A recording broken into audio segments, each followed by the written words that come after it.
अलंकार परिचय। हिंदी व्याकरण में आज आप लोगों को अलंकार के बारे में बताऊंगा। अलंकार काव्य की शोभा बढ़ाते हैं और चमत्कार भी पैदा करते हैं। अलंकार का अर्थ एक होता है आभूषण, गहना, जेवर, चाहे वो कपड़े का हो, सोने का हो, हीरे का हो, मणिमाणिक्य का हो। जैसे वस्त्र और गहने मिलकर शरीर की शोभा बढ़ाते हैं, ठीक वैसे ही अलंकार मिलकर काव्य की शोभा बढ़ाते हैं, सुंदरता बढ़ा देते हैं। जैसे कि कपड़े और गहने शरीर की सुंदरता को दुगुना तिगुना कर देते हैं। अब बिना वस्त्र का कोई कैसा दिखेगा ये तो देखने वाला ही बता सकता है, या जो देखा है वो बता सकता है। उसका वर्णन नहीं हो सकता, नजरें झुक जाएंगी। उसी तरह बिना अलंकार की कविता उसी तरह हो जाती है जैसे बिना वस्त्र के मनुष्य। जानवर से भी भद्दे लगते हैं। जानवर तो अच्छे ऐसे ही लगते हैं, कपड़े पे नहीं, नंगे, लेकिन एकदम भद्दा। मान लीजिए बिना कपड़े का कोई गोष्ठी हो, मीटिंग हो, उसी में पहुंच जाए तो वो तो पहुंच जाएगा, बाकी सब भाग जाएंगे निकल के। भगो यहाँ से, या तो ये शैतान है या तो पागल है। केवल कपड़ा ही बता देगा। नो कपड़ा रहते भी विद्वान मूर्ख बन जाएगा। उसी तरह ठीक ये भी है। काव्य की शोभा बढ़ाने वाले तत्वों को अलंकार कहते हैं। काव्य की शोभा बढ़ाते हैं जैसे शरीर के शोभा वस्त्र और गहने आभूषण बढ़ाते हैं। जिस प्रकार वस्त्र एवं आभूषण शरीर की शोभा बढ़ाते हैं, उसी प्रकार अलंकार काव्य की शोभा बढ़ाते हैं। साहित्य में शब्द एवं अर्थ दोनों महत्वपूर्ण हैं, क्योंकि जल और उसकी लहरों के समान शब्द और अर्थ एक दूसरे से अलग नहीं है। साहित्य में शब्द और अर्थ दोनों ही महत्वपूर्ण है। यदि शब्द नहीं तो अर्थ नहीं, अर्थ नहीं तो शब्द निष्प्राण, निष्क्रिय। जैसे जल और उसकी लहरें अलग नहीं हो सकती, उसी तरह शब्द और अर्थ अलग नहीं हो सकते। अगर अलग हुए तो दोनों ही मृतप्राय हो जाएंगे। जैसे शरीर और प्राण, प्राण निकला शरीर, वही शरीर की पहचान है कि ये हैं, उनका नाम है। शरीर ही का नाम होता है। प्राण निकला, अब उनको उठाकर फेंक दो, हटाओ यहाँ से, अब ये बेकार हो गए। अब ये सड़ेंगे, सबको मारेंगे, हाइजा फैला देंगे, कलरा फैला देंगे।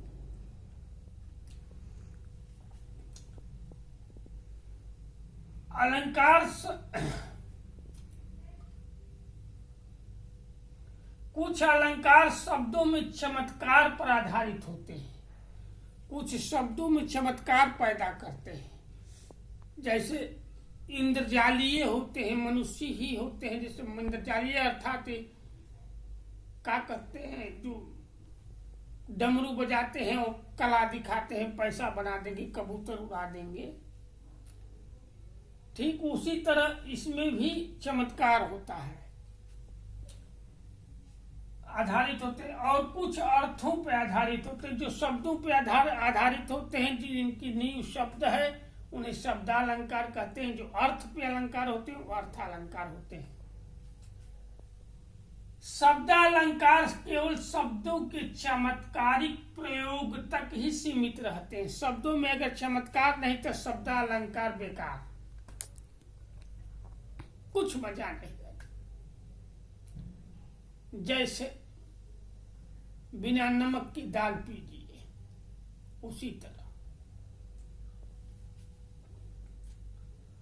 जैसे तरनी तनुजा तट तमाल तरुवर बहु छाई, अलंकार का उदाहरण दिया कि तरनी तनुजा तट तमाल तरुवर बहु छाई। अगर शब्दों में चमत्कार नहीं तो फिर बेकार है उसका। ये देखिए, इस पंक्ति में यदि तरनी तनुजा के स्थान पर यमुना लिख दिया जाए और तरुवर के स्थान पर वृक्ष और पेड़ रख दिया जाए तो इसका तो सारा मामले खत्म हो जाएगा, उसकी तरफ कोई देखेगा ही नहीं। ये है क्या चीज? सुंदरता नहीं रह जाएगी, रुचि नहीं रह जाएगी, जिज्ञासा समाप्त हो जाती है, सारा चमत्कार समाप्त हो जाएगा। तो अर्था, शब्दा और अर्था दो अलंकार हैं। शब्दा में अनुप्रास, यमक और श्लेष। अर्था में उपमा, रूपक, उत्प्रेक्षा, अतिशयोक्ति और अनियोक्ति। फिलहाल के लिए हैं तो बहुत, लेकिन 10वीं कक्षा तक, 11वीं तक यही पढ़ाया जाता है। तो इन 8 अलंकारों को मैं बताऊंगा, समझाऊंगा और आपके समक्ष रखूंगा भी। अगर कहीं कोई त्रुटियां मिले तो हमें सूचित करिए, कम से कम सूचित करिए, टिप्पणियां लिखिए साहब। कहाँ तो तभी तो मैं अपनी कमी दूर पर कर पाऊंगा। ऐसे तो अपना चेहरा दर्पण में किसी को बुरा ही नहीं लगता। ठीक वही तो दशा है, अपनी कमी अपने को थोड़े दिखती है, आप दिखाइए। तो आइए पढ़ते हैं शब्दालंकार का पहला अलंकार। शब्दालंकार, शब्दालंकार का में अनुप्रास, यमक और श्लेष।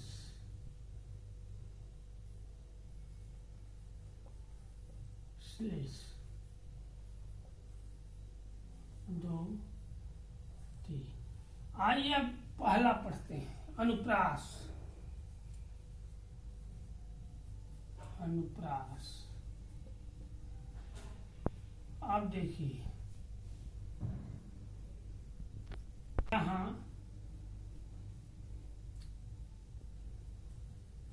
एक वर्ण की आवृत्ति